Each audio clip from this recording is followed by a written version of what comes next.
Right after birth, a baby deer can stand on its own legs within minutes.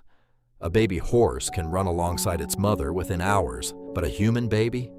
A human baby can't even lift its own head, let alone walk, for months. In fact, compared to almost every other mammal on Earth, human babies are born remarkably weak, fragile, and completely dependent on constant care just to survive. This seems like a strange design flaw for a species that eventually became the dominant intelligence on the planet. So why are human babies born in such a helpless state, when so many other animals are up and moving within moments of being born? The answer lies in a fascinating evolutionary trade-off, one involving the size of our brains, the shape of our bodies, and a biological compromise that shaped every single human birth that has ever happened. The answer starts with the human brain, specifically, how enormous it is compared to the rest of our body. Human babies are actually born with remarkably large heads relative to their body size, a direct result of our species evolving unusually big brains over millions of years. But this created a serious problem. As humans evolved to walk upright on two legs, our hip bones had to narrow significantly to support that new walking style efficiently. A wider pelvis, like the one seen in four-legged animals, simply doesn't work well for consistent, upright walking. This left evolution with a genuine conflict. Bigger brains needed bigger heads, but walking upright required a narrower birth canal.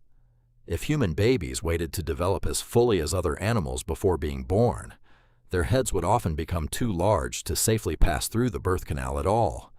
So evolution found a compromise instead.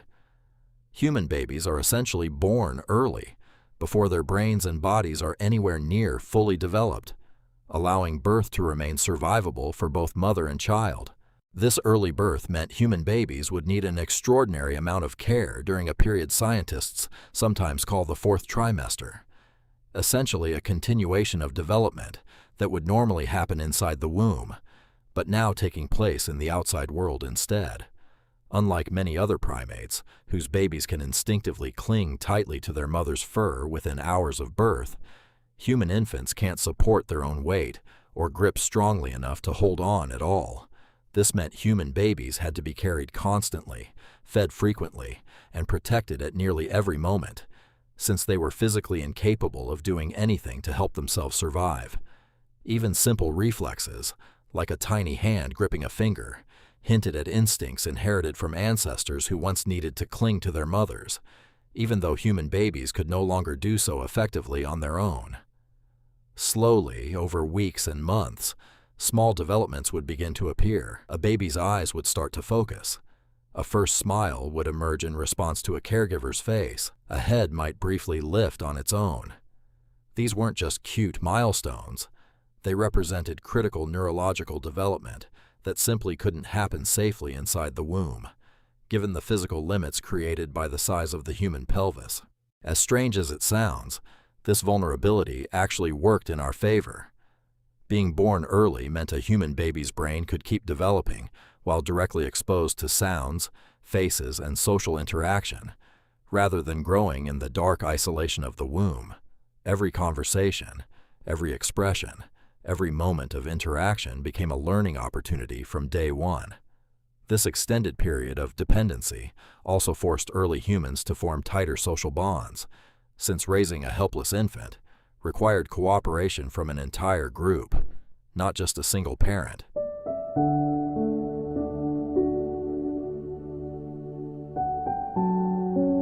In many ways, human weakness at birth may have directly fueled human intelligence and social connection later in life. Raising a human baby simply couldn't be done by one parent alone, and evolution seemed to account for that. Grandmothers, older siblings, and other close relatives often played a direct role in caring for infants, sharing feeding duties, supervision, and comfort. This cooperative style of parenting, sometimes called alloparenting, likely gave human children a major survival advantage. With multiple caregivers involved, a baby was far less likely to be left unprotected, even if one parent was away hunting or gathering food. This shared responsibility may have also strengthened community bonds even further, reinforcing cooperation as a core part of early human society.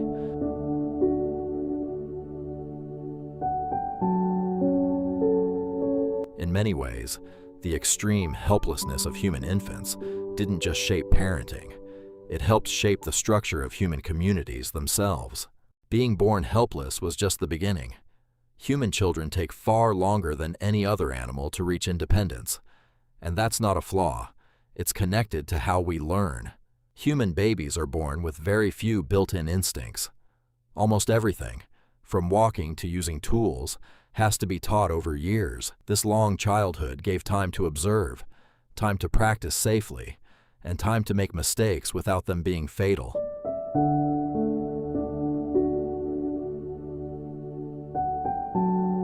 That patient learning eventually produced something remarkable, humans capable of extraordinary skill and cooperation.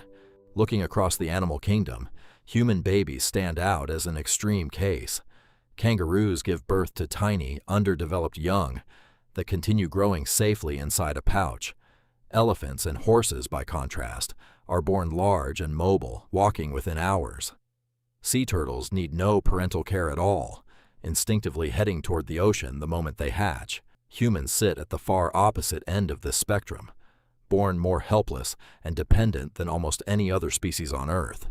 This extreme dependency isn't a mistake. It's the direct cost of evolving a brain large enough to support complex thought, language, and culture. No other animal pays quite this price, but no other animal gains quite this much from it either. Even today, tens of thousands of years later, almost nothing about this fundamental process has changed. Every human baby is still born just as helpless, still completely dependent on caregivers, still needing months just to lift its own head.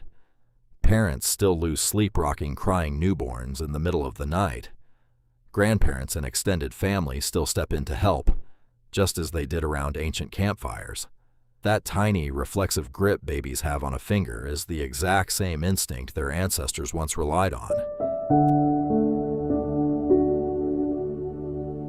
The tools have changed completely, but the biology hasn't changed at all. Every single person alive today went through this exact same slow, vulnerable beginning. Cared for patiently by people willing to give them the time they needed to grow. In a strange way, human weakness at birth reveals something important about what makes us who we are. We didn't survive as a species by being the fastest, the strongest, or the most self-sufficient from day one. We survived by relying on each other. That fragile, helpless newborn represents pure trust. Trust that someone will be there to protect, feed, and teach them everything they need to know. And that trust is rarely misplaced, because humans evolved specifically to answer that call, generation after generation. Every person who has ever grown into adulthood once depended completely on the care of others.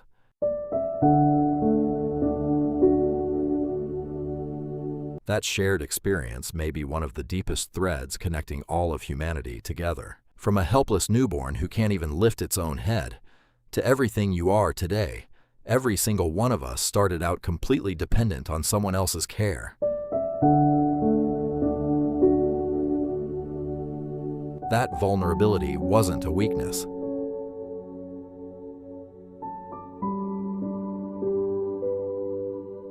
It was the foundation everything else was built on.